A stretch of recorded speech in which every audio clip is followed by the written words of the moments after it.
Yeah, so do I. Recording, James Frayne, Ben Travers, Inside Feed, Punters Club, Mardo, MIA, potentially on the drink, who knows. How you going, Frayne Train? Mate, I'm good. I wish I could say I'm well rested, but I'm not after the weekend that I've had. But no, excited. Winter Carnival in full swing up here in Brisbane.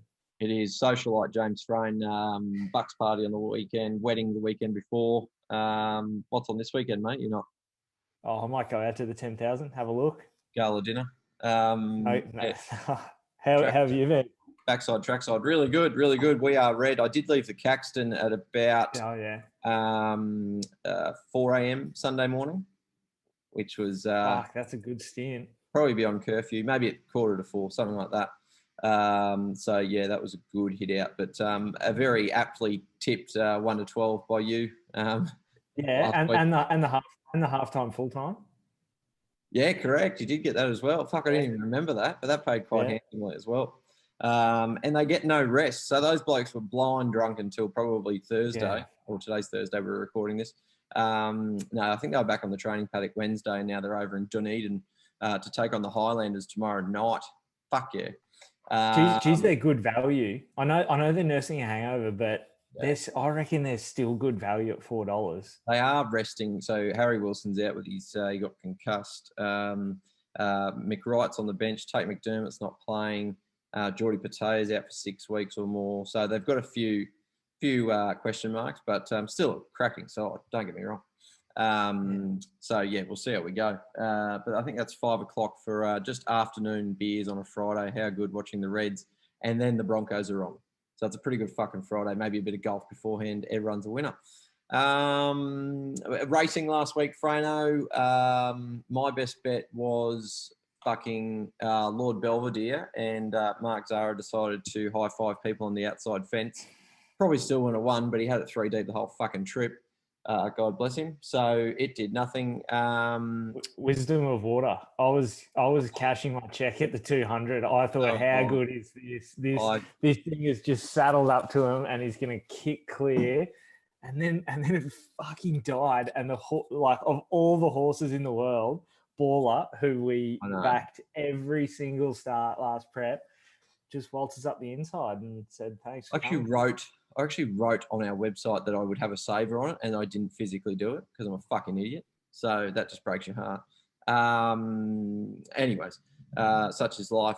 Racing this week, it's shit hot in Brisbane with the 10,000, and then Goodwood in Adelaide. So I think that's 2 sprint races, Group 1 races in different states. I think that's an issue every year. But fuck it, still good to bet on. Frano, I've had a quick look at Flemington and Rose Hill. I've got 3 bets across those 2 meetings. Are you betting at all down in those little jurisdictions? I got one at Flemington and one at Morphettville. And then the King of Brisbane will just stretch his. Mate, I think it'd be a bit rich calling me the King of Brisbane. I think I've gone a few weeks without a winner. With the title on shaky ground. No, it's not true. Georgie's Pride won 2 weeks ago, and you tipped something else. I'm still holding on to the fact that you tipped C Raider to win at 14 to 1 about 6 weeks ago. Yeah. That was a good win. Righto, Flemington, Frano, racing, probably softish to good track for those who give a fuck. What have you found in Melbourne, mate? The only one I like, it's at odds Bumper Blast in race 8.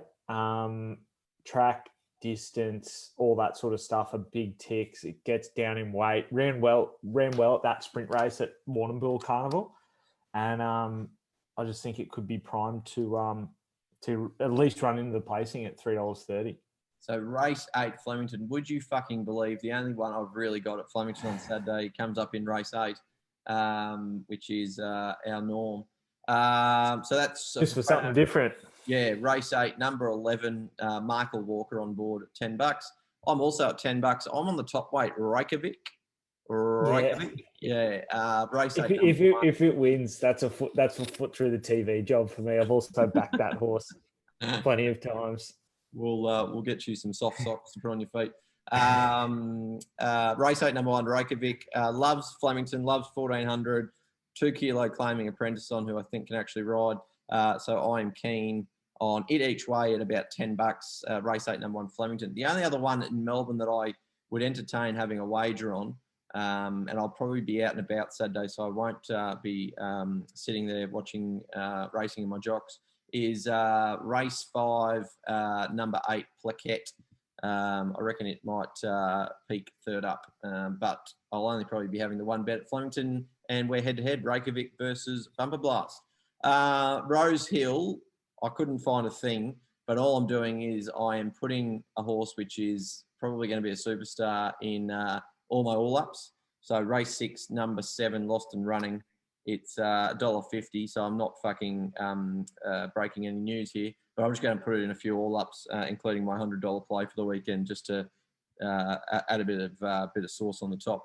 So that's race 6, number 7, Lost and Running. Frano, Adelaide. What are you liking in Adelaide for Group 1 Goodwood Handicap Day? I think Geetra in the Goodwood is a good thing. It's no. No, I agree. Okay, please. I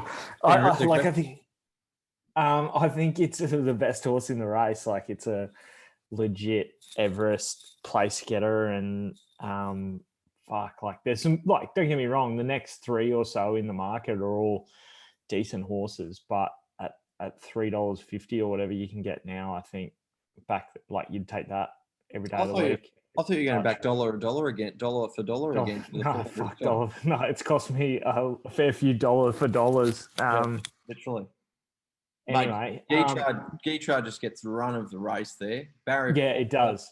That Savatoxel will go forward and try and break their heart, and dollar for dollar. Yeah, and it'll just sit off them, hopefully. I remember first up last prep or last spring, it beat Nature Strip. Yeah, I think. And then first up the prep. Yeah, first up the prep before in the autumn.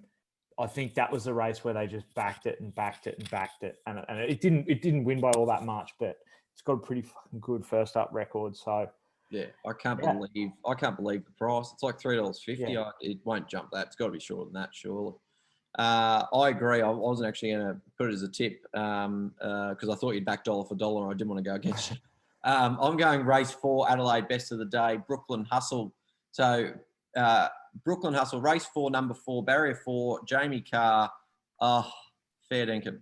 It's been running around in like much better races. The top weight did beat it home last start in the Sangster, but it took the shortcuts. Brooklyn Hustle tried the Mark Zara method down the outside, and it just got really wide and still ran home well.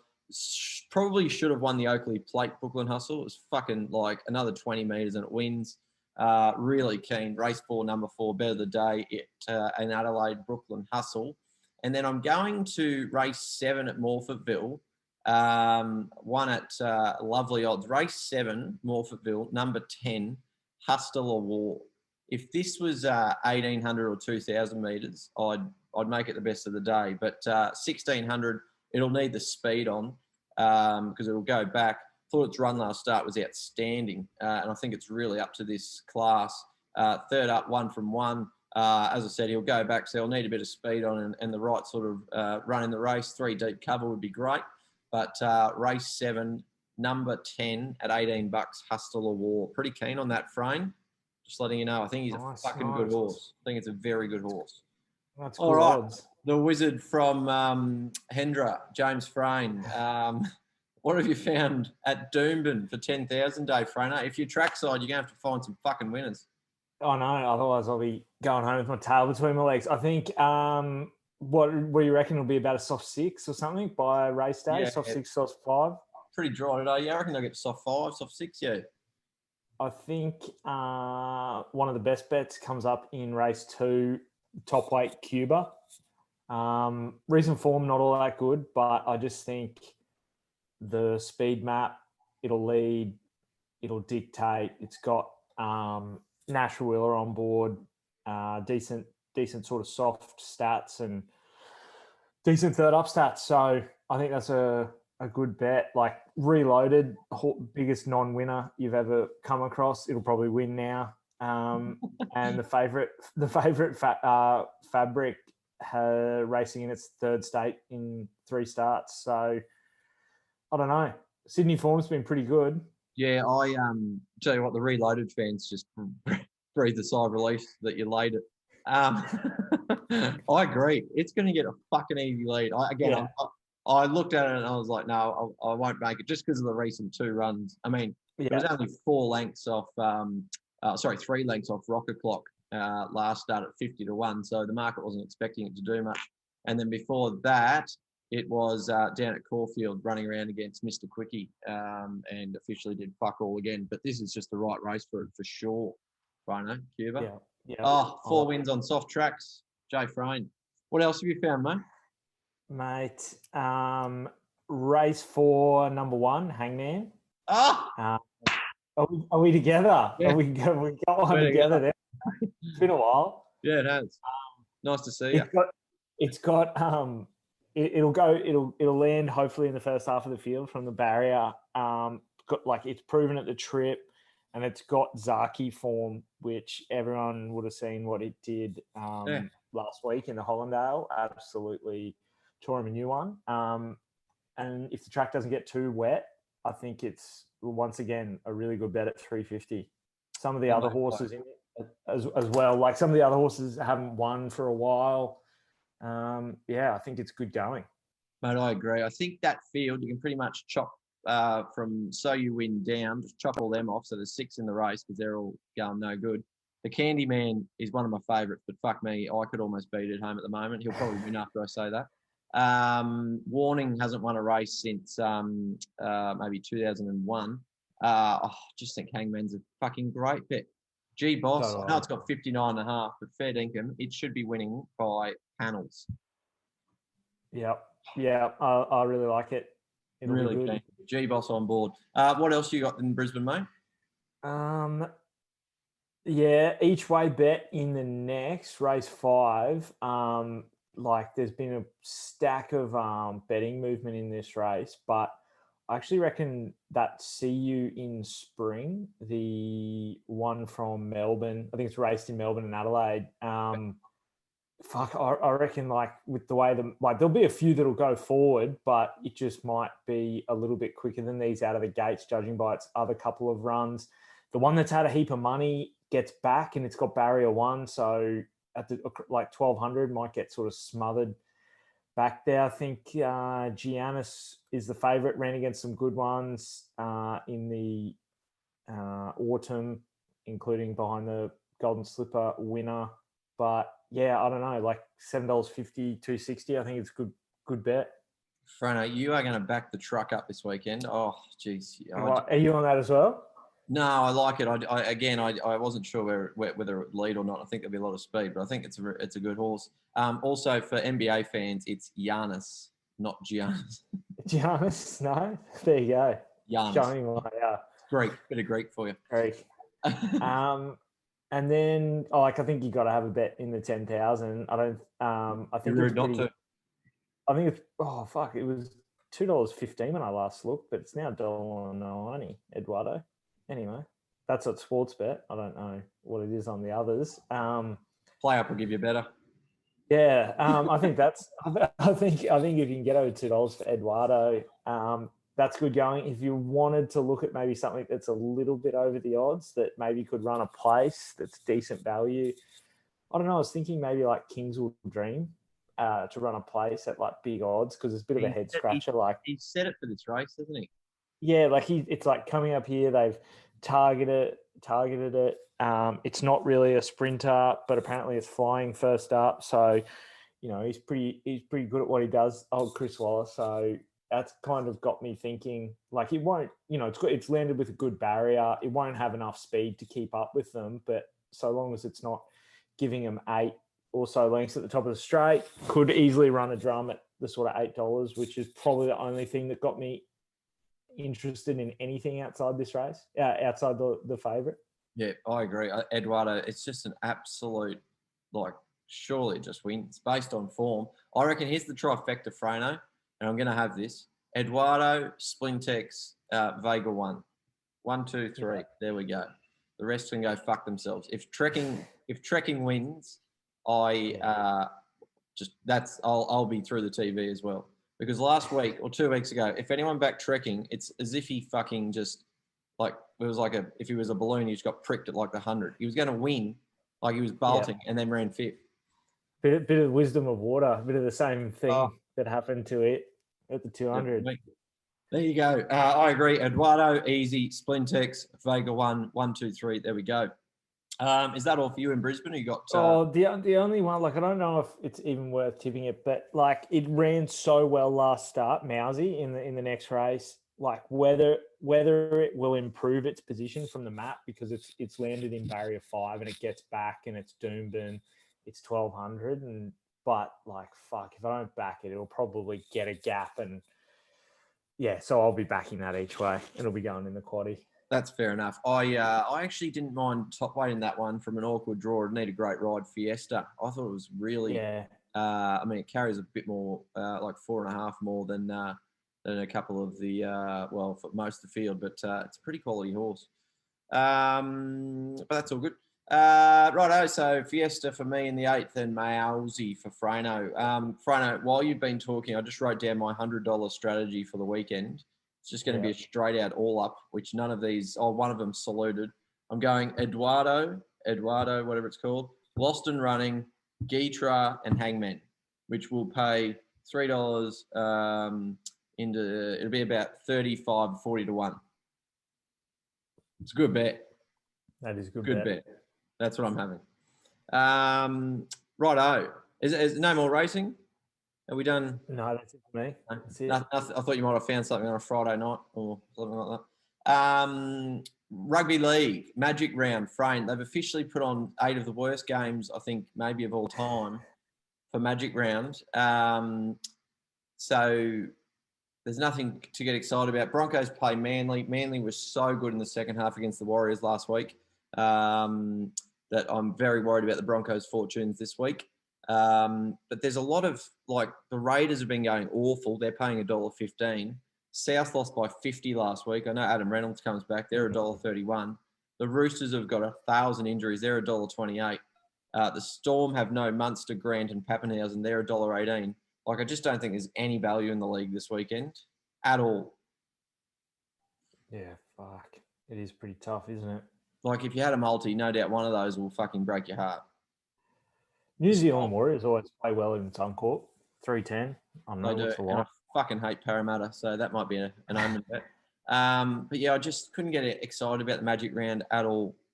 Like, from start to finish. There's there's so many injuries. How many injuries are there in the league at the moment? Like, the Storm have got the F-Stars out, Latrell's out, Katoni's out. Like, the team could have at least put 2 top 4 teams or something playing each other as opposed to, like, quality teams versus just nuffies game after game.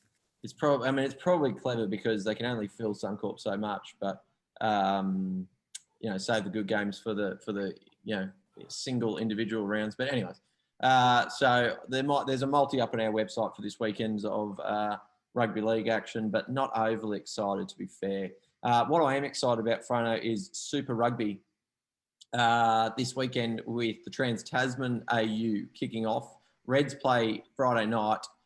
Them and the Brumbies are probably the only teams in the Australian conference that have any fucking hope of winning this weekend. The Hurricanes are $1.04 to beat the Waratahs. I mean, it's better than bank interest. The Chiefs and the Force, I think Chiefs are $1.15. It's in Perth, I think, but fuck. Yeah, you couldn't be back in Force. I don't know. Like, you are a Force bandwagon guy. No, I just think I get it. Like, I get why they're the long odds, but I think they're very generous to the Kiwi teams. Everyone's going to be a little bit rusty, I'd imagine. No, not rusty. That's not the right word. But you've only played one country's teams for like the best part of 2 years now. So I don't know. I could see the occasional upset. Oh, but I mean, it's got to start with the Reds. I mean, the Reds. I'm not sure if we spoke about this before we hit record or not, but there's no Harry Wilson. McWright's on the bench. Tate McDermott's injured. Jordan Taya's out. I think Taniela Tupu's being rested sort of on the bench as well. So they haven't got their full strength side, but they're $3.80 to beat the Highlanders. It'll be tough. They're $13 to win the whole comp, the Reds. And admittedly, they do have to play every New Zealand team once to make a dent in that. But I've had worse bets, put it that way. Yeah. Yeah, especially if they're within 10 points at half time and they bring on some of the cavalry. Fuck. Like, I'd rather back the Reds here than fucking Lord Belvedere last week. Yeah, you're right. The Reds are a very good finish. They do play the 80 minutes. We'll give them that. So I am going to back the Reds there at 380. In fact, I might take them with the line, 9.5 for $1.90. Back that. Then I'm just going to put the Hurricanes in every other bet I have this weekend, because if the Waratahs win that game, there'll be, it'll just be the biggest upset since Prince of Penzance won the Melbourne Cup. Crusaders $1.11, great game against the Brumbies, and then the Crusaders are in Brisbane next week. That's fucking awesome. Rebels Blues, Force Chiefs, but good rugby all weekend. God bless it. Frano, we'll try and track down Marto. Is there anything else to bet on this weekend? AFL, Marto's our AFL guru, so we've got nothing on that front this week. The only other bet I'm going to have is Bryson DeChambeau to win the golf this weekend, the AT&T Byron Nelson. He's just going to hit the ball about 400 yards and putt every second shot. So I'll back DeChambeau. Anything else, Frontron? No, I think that's all that I'll be betting on. Plenty there, though. I'm going to say it right now. You have found a number of winners, or we've both found a number of winners, and these words will not come back to haunt me. There is some great intel that we've just produced there. I'm due a big week. I'm due just to fill up. Mate, it's the perfect time of the year to bet. Like some of those Hangman's race, there's slow coaches that run around every weekend in Brisbane, and Hangman's been down there fucking duking it out with Caulfield Cup horses. Oh, surely. I agree. Hopefully this all comes back and doesn't bite us in the bottom. Hopefully that could be the intro to next week's podcast after we've just tipped the card at Doomben. I honestly think I'm going to take early quaddie and late quaddie just because we've nailed fucking everything. Righto, good luck with punting. We'll see you next week with Steve Martin on board.